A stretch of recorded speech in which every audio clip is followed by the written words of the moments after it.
In this video, we'll take a look at how you can replace a faulty or a dead battery on iPhone 11.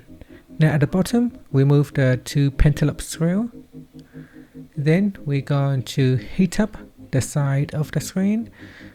Use a hairdryer and put it on medium heat and heat it up so that the adhesive will be softened. After that, we're going to use a suction cup. So push it against the screen and pull it up. As you pull it up, put in a pry tool and gently pry around the screen. So here we pry it on the side and we try to get the screen to open. Sometimes the glue or the adhesive can be strong, so just be patient here so that you don't crack the screen. Now gently open up the screen so it falls out like a book. Now you want to remove the three screws so that we can disconnect the battery connector. Now remove the cover plate after that. Then we attempt to disconnect the battery.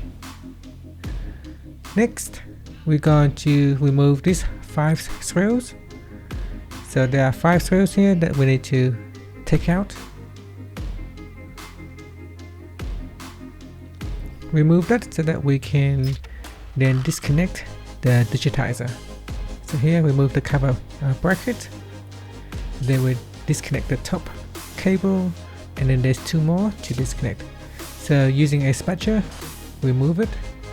Just be gentle here and slowly remove the connector. Okay, so that is out of the way. Now we need to remove the tap engine and the speaker. There are 5 screws to remove again. So remove the 4 screws with 1 standoff screw.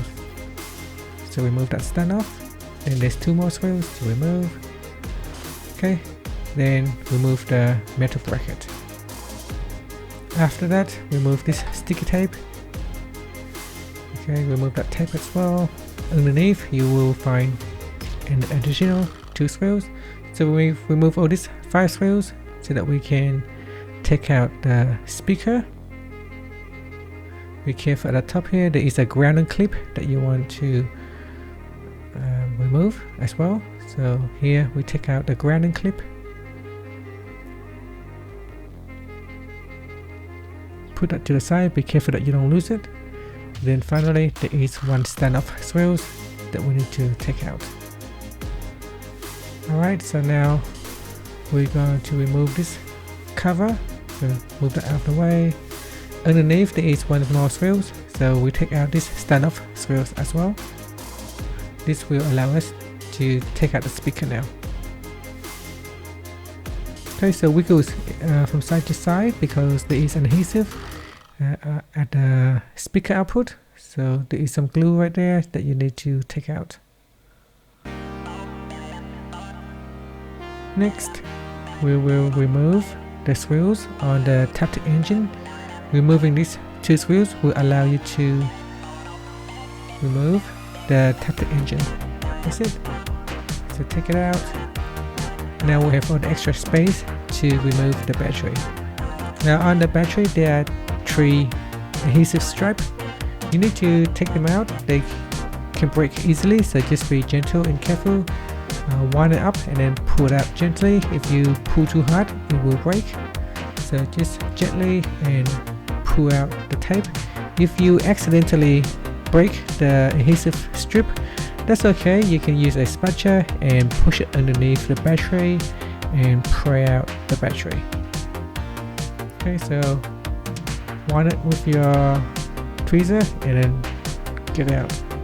Okay, now you can free the battery from the housing. Just be very careful with the battery.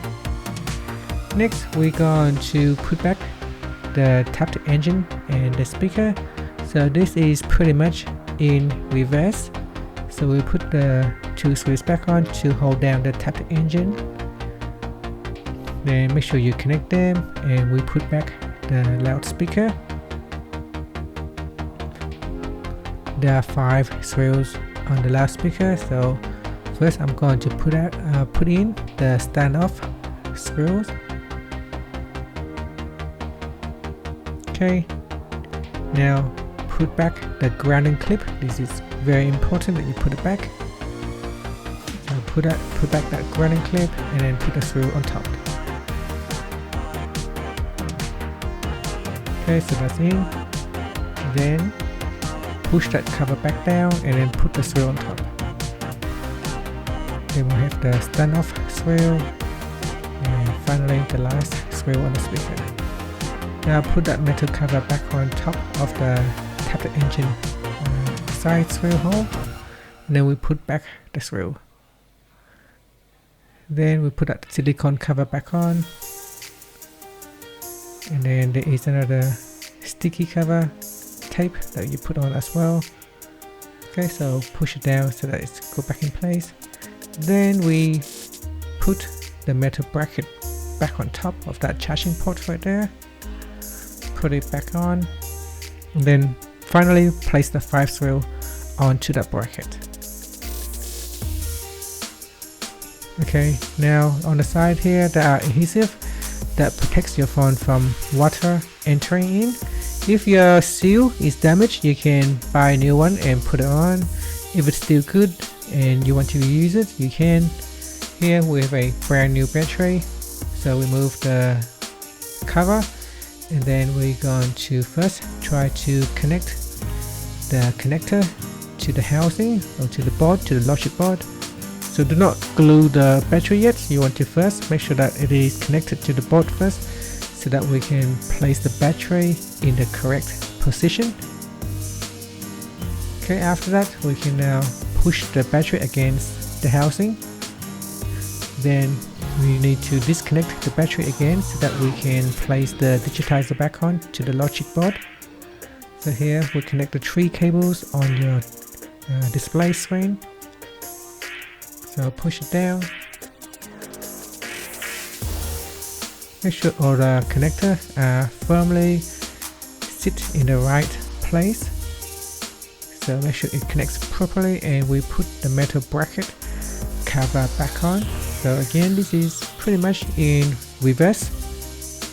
So 5 screws here, and then another 3 screws on the battery connector. So make sure the 3 screws are put back on.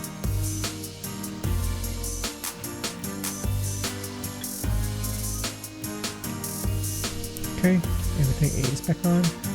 Before you close your screen, make sure you test it first. So power on your phone and make sure it works.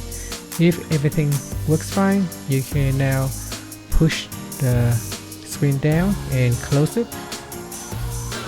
So here, make sure the screen aligns to the frame, and then we push it down.